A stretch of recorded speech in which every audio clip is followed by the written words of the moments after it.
To announce also the next speaker, which is Professor Sean Bentley from University Adelphi. I just learned.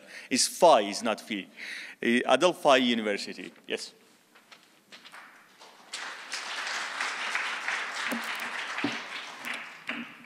Thank you. I'm very pleased to be here for this occasion. I want to thank Ksenia and the other organizers for such a great event. I'm going to speak mainly about how Bob has influenced me professionally.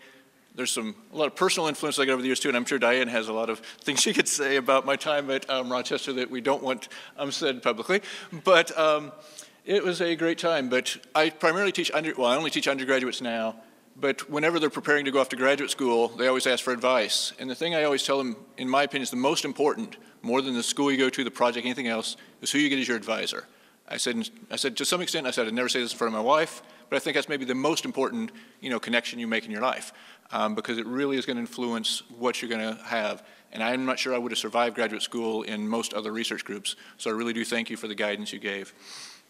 But there's a few areas I'm going to speak on here. One is engineering. And I'm really pleased to see that Bob is now, also in an electrical engineering department. That's where I started.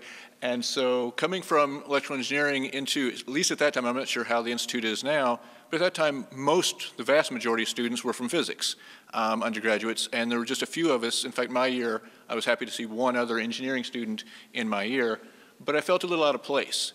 And there is a lot of engineers, a lot of physicists who kind of look at engineers as second scale. And so it was a little tough to make the transition at first. But one thing I was always happy with in the group is whenever we talked about any topic, we would always look at the applications going in it. It wasn't just the theory. And in fact, when we did get into theory, and to go back to the Hilbert talk from a couple times ago, I remember one time, I'm pretty sure it was Ryan Bennick in the group who was talking about some subject on the board, and Bob got up and he said, just a second, he said, let's not wander off too far, literally or figuratively, into Hilbert space. And so he was bringing us back into what we were going to do in the laboratory. And so I really appreciated that because it's a tough transition as an engineer. And so since I did start out in engineering, Bob, when we were doing these things, would occasionally use one of these pictures of me wearing my Tau Beta Pi sweatshirt to kind of jokingly show that what we were doing must be actually have real-world applications, because why else would an engineer be working on it? And very timely in this photo, I'm sure most of you can't tell from what this box is, but this was actually part of the CPA system that we had in the one lab at the time. So we were using Nobel work that we just didn't know was Nobel work at that level yet. But this was a system he had got jointly with Ian Walmsley at the time, and I think Ian ended up leaving this behind when he went off. But this was a system that there's a lot of stories that those of us had to work with it have, because Clark had made it special, because they'd taken a kilohertz system and made it higher energy, made it 10 hertz, but they didn't give us any documentation on the changes. And so when we reached out to them for them, they're like, oh, all the engineers who worked on changing the changes left the company before now. So we had a system with no documentation, and several of us worked for months to try to get this system up to spec. So that was a very interesting time. But please, okay. With this, I've continued to try to do this where I focus on things that I find both scientifically interesting and though of also finding some practical importance, rather than just being purely of theoretical interest. And so I really do find contentment in living in this world. Now, experimentation is another big thing that got from Bob. And so I've always had this tendency to really kind of rely on intuition. And if I thought something seemed like, oh, okay, I kind of think I know what the answer should be, I may not even want to bother to go in the lab and do it. But one of Bob's points, and he would say, so again with different quotes, he's like, physics is experimental science. Now, another thing he said that I'm sure many of you have heard a lot is it's an afternoon experiment, so just go do it. Now, generally, that was after about 6 months of failure of getting things to work, and one of the things that we learned quite early, and I'm sure most of you graduate students have learned this by now, and if not, definitely learn it, is on the day that things start working, even if you've been spending 12 hours that day trying to get it to work, stay and get your data. Because if you celebrate, go home, and come in the next day, it's not going to work. But so with this, there was one case in particular that really had me thinking, well, we shouldn't really do this experiment. We should just write up a comment on this other paper. And in hindsight, I'm still not 100% sure I agree, but the reason that I have to think twice now is because of how that paper was received. And earlier, Professor Padgett was talking about some of the papers in quantum imaging, and he referenced one that he said, he really thought was a great paper. And I agree, that was actually one of the papers I'm most happy to have been a part of. But preceding that paper by about 1.5 years was another paper that if you looked at all those reference numbers he had up there, for those who might recall, it had about twice as many references to this day. And it's by far my most referenced paper, and whether Bob likes it or not, it's, according to the things I'm looking at, it's either his 3rd or 4th most referenced paper, only behind some of the slow and fast light papers. So of the quantum imaging, it's by far the most referenced. And to background on this one, we had Journal Club, which I'm assuming you guys still do. And so I was reading this paper, I won't say to the group that it was from, but where they were saying that they'd done this quantum imaging experiment.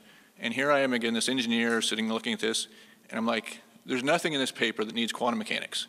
I said, you could do this with a Heaney. And so Bob's like, well, let's go do it. And I thought, well, this is going to be insulting. I thought, this is so obvious. But so we go in the lab, and we literally take a Heaney and mirrors, and me and Ryan Bennick sit in the dark and turn these knobs and created this beautiful U of R, doing basically the exact same experiment that was claimed as quantum imaging. And so this paper, again, came out in 2002, and it went on, like I say, to be now, it's one of his top 3 or 4 most referenced papers. It's got, around 700 references, according to the different things you'll see. I'm still not sure how I feel about that, because to me it was the experiment that showed that light goes in a straight line. But it was kind of a breakthrough in the follow-up paper that was referred to earlier, where we really looked at this and did a really direct comparison in near and far fields to the quantum states. I thought was a great paper that really is kind of a basis for a lot of the quantum imaging that's been done since. But this is kind of really how Bob's group got into quantum imaging in a very, kind of a strange way, but a very good thing. But it did make me really look at this seriously because, I was surprised how many people in the field did kind of say, oh wow, we hadn't really stopped to think about this. And so I think the fact that he did have us do the experiment made it reinforce that more than if we'd have just written up a comment that went into PRL. And education, and again, we see the results of Bob's education here. But he really, as many people have talked about, had us look at a lot of projects. It wasn't just you take one thing and you focused on it the whole time. So he had us really look at new projects, give us a lot of freedom, and freedom to both succeed and fail, and that's a big thing too. So there was a lot of things we tried that didn't necessarily work. So I ended up working on everything from thermal nonlinearities to quantum imaging to pattern generation and several others that I'm not remembering right now in the moment. But so this is something I've tried to pass on to my students as I mentor undergraduates. And so over the years that I've been teaching now, I've mentored over 50 undergraduates. Here's 3 of them just this last month at the OSA meeting, APS meeting, presenting their work. And I have them working on a variety of things now, and one of the things, again, kind of combining these things, is using this quantum entanglement to make really high precision magnetic field sensors. So kind of combining my electrical engineering with the quantum entanglement work. And now again, at the rate that things go at my undergraduate institution, especially with my love of trying to write things up, maybe by the 80th birthday celebration, I'll be able to talk more about that work. But it's been a great thing to learn, and so I feel like all the things I do with working with my students, I try to emulate what I learned from Bob. Now, a few pictures here to kind of wrap up, and some wishes here. So the one on the lower left is just kind of for fun, but some of you probably were at that event. This was at the Frontiers in Optics at San Jose for the Year of Light, and these very talented violinists, but I just really thought this kind of captured Bob's spirit. The one on the lower right over here is the research group, kind of, I guess, probably midway through my time. And so Aaron and Svetlana are in that picture. I think, other than me and Bob, they're the only 2 in that picture that are here. But the senior member of the group was Elna, who's there in the front. She was actually the one who I kind of learned of my project from. And Giovanni, who we heard about earlier, is in there. And Ryan, who was the co-author, he was standing right behind Svetlana. So he was the lead author on the quantum imaging papers that we were doing. And then the paper that really means a lot to me is up here, and I also think it's just a great picture of them, but that was at my wedding. But one of the things that I will never forget from that, and I've heard similar comments from a lot of people, but was walking around that day, and Diane just goes, how? And I just, I think it's very true. Most people are thinking the same thing.